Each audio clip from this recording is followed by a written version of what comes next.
over a month, leaving for only hours at a time. I'm one of the few people who still considers himself an occupier there, I guess, but who probably spends the least time there. And I'm not proud of that. It's just kind of been how I've just been involved in other things, but other people don't have. That's put pressure on them to be there more often, right? So one of the things I'm interested in is getting people who feel that site is strategic, specifically on Mondays when Seattle City Council meets, as a place for people to meet before going up to the council chambers and lobbying them for things, right? As a place to gather, and as Juan stated, it's a very visible site, right? That's why we moved up from the plaza to a smaller little area that we call the plaza, right? So right now we have 300 square feet of canopy space up there. We have power, we have water, and we only have 4 people, right? If we could get more people there, it could be a much more active site. We're talking about the Occupied Seattle Times maybe headquartered there. We're talking about running a radio station out of there. There's a lot of options on the table if we want to utilize that site to make it more visible and make it resonate with the community, such as the radio station, stuff like that, like just getting the message out there via the airwaves, besides just the physical occupation. So at some point, I guess I'll bring more of those ideas to this group and to the GA. I brought it before, and it wasn't all that well received, but hopefully with the eviction and everything, people may take a stronger interest this time. What time would you want people to meet on Mondays? What time does the city council meet? They can meet at 2. Okay. So like 12:31. Okay, so they meet at city council meets at 2, so maybe people could come for lunch there. Because again, what I'm looking at is we have a lot of stuff that goes on during the day, but most of the 99% have jobs. So we have to make sure that we do things in a way that makes sense for people in terms of, okay, you come on your lunch break to support. So thank you. To a lot of everything that everybody has said, including the concerns about City Hall. It's both realistically in this movement, because of some conversations, it's been politically compromised, but it also has practical considerations that are problematic for any kind of ongoing occupation of it. My concern, I've been encouraging some of the actual political campers, as it were, the ones who really want to be in the tents for the purpose of the movements, to make their own choice, to decide, because nobody's deciding for them. I'm wondering how to make this decision in the most democratic way possible, and to be able to discuss undisclosed locations without disclosing locations, and with the tactical necessity. That's why we have the maps. I understand. To bring to the GA. I understand. Are you going to be able to disclose this location, or are you going to pass it around and hope that nobody on the live stream knows what you're talking about, or you know what I mean? I'm just because I think it's a realistic consideration to not want to disclose a possible location or locations. I know that the decision could go forth as an autonomous action. I don't think it's the intergroup's place to decide, but as an autonomous action on the part of anybody, it could happen that way. And then people either join and go there. So it could be a matter of talking to people individually and building consensus and doing it that way, rather than having to have a very weird sounding conversation at GA starting tonight where we don't talk about what we're talking about, as opposed to maybe seeing if enough people are interested in one undisclosed location, and then discovering if there are concerns. I think enough information can be disclosed to make a reasonable decision, considering that there's a lot of different properties that answer similar descriptions in the Seattle area. But so what's your thought about when you want to have that? So here's what I infer from you. That was passed in the proposal that Bob brought last night. I understand. My question is, do I infer correctly that you, say, Alyssa, have a very good feeling about a particular location, that feel that it's a strong possibility and might want to persuade people about it? That's one question. And my answer to you would be, I have the maps because I have a lot of graphic software. not because I have a personal feeling about either of these Okay. sites or any other site.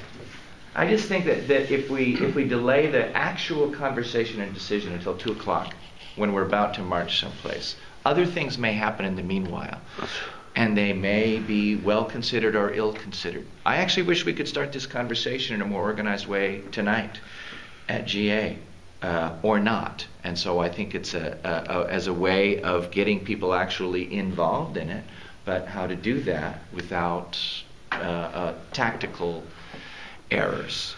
And I think waiting till Saturday is too late, is very likely too late. Because I actually don't even know what that means in practical terms about what people do with their personal stuff. Are they just packing up right then, or are they carrying that around? Have they already gone someplace else to somebody's backyard? Are we announcing it for the future? Some people will therefore say, no, I'm going to go and occupy Westlake or occupy Callender Center.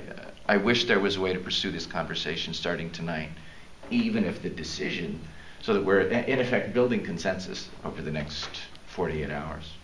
And I would say that I think we need to put it out there to everyone that the linchpin of our movement is the General Assembly. That if you can't be there for anything else, if you don't know where to go for anything else, we need to know where General Assembly is going to be, and we need to all go to it. And that would be my opinion, because we can find a place to hold General Assembly. We can have a movement without tents. We cannot have our movement without direct democratic involvement. And I don't disagree. I'm just concerned about the one particular element of the tents, and I would like to smooth that process of the people who are anxious to continue the tent part in a way that's supported by the rest of us. That's my only concern. I think it's going to, based on what I've observed so far, is a similar situation as to where we were at Westlake the weeks leading up to us formally leaving, in terms of everyone has to make their own decision about whether they're going to be arrested or not.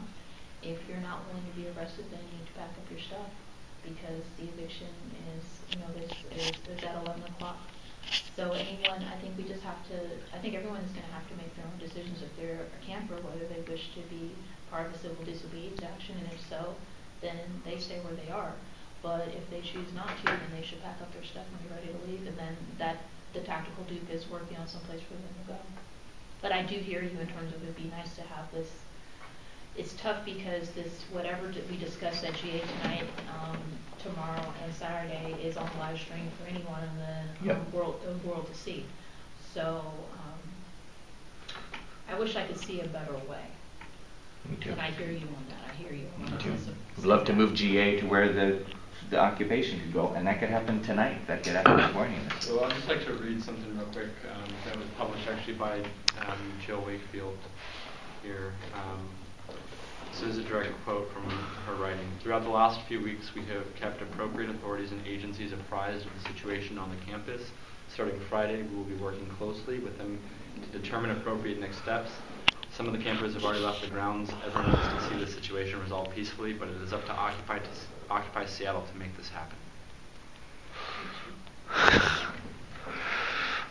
Apparently it's on the people who have been nonviolent to remain that way. Do we want to talk a little bit about the 23rd and Alder House? I'm just looking at the fact that it's 6:13 on my phone. Yeah. Okay. Yeah, I think my phone shows 5:58. Thank you. So, Love church time. I appreciate. And I have the next meeting in this room, so. Thank you. 23rd and Alder, I've had an opportunity because it's 7 blocks away from my house to be there on a routine basis. The people are doing a great job of fixing up the house. We have a strategic relationship established with the Emoja Peace Center, so that's helped in terms of building relationships within the community. And I know that there's some people that have already moved there. So the question that they as a house have already begun the process of deciding is how, if they were to accept more people, how they would determine that process. The upstairs living area is considered to be the collective, and those are people that have been accepted as part of the collective and have their stuff there. And but then there's a lower level that would be considered communal. And the question is how much space could be accommodated if people wanted to be there. The other issue is that is a trespassing action. So at any given time, you could be arrested for being there. The second issue is that the house has rules, the major ones being no drugs and no alcohol. And due to the political background of many of the people there, they have absolutely no problems with enforcing that, potentially by force. So I know me personally, if I knew somebody already in the house, if I was a neighbor, then I would ask them to please stay. But I don't think it's a good option to just ask, 10 to 15 people to just march over there, because I don't think that would be approved. And then I'm sure you can have some additional insight on this too. Nate has some information about the owner, and then yeah, so I actually talked with the lawyer again today. Which the attorney for the people that own the property? Yeah. Okay, because there's another lawyer that Alex has on here for the folks at the house too. Right. So, I announced a GA just to kind of cover my butt. Right. Just so everyone knows it's all in the up and out, right? And everyone knows what happened. And then last night I gave the contact information to a guy named Mitchell, and we went back to the house, I guess, and gave that to them, because then someone today named Lily from the house contacted Tim. Tim is the So attorney. Tim Friedrichsen with Okay. the Amicus Law Group Okay. represents the owner. Okay. And I think it may actually be the trust, or a trust, that owns that house. And then there's a representative here this weekend for that trust. And so Tim was trying to set up sort of a walkthrough with him to go to the house, and was trying to find a liaison to kind of set that up. So I had sort of a vision of like working with unions and getting that site back up to code and working out with the owner or something, like a year's free rent or something for there, right?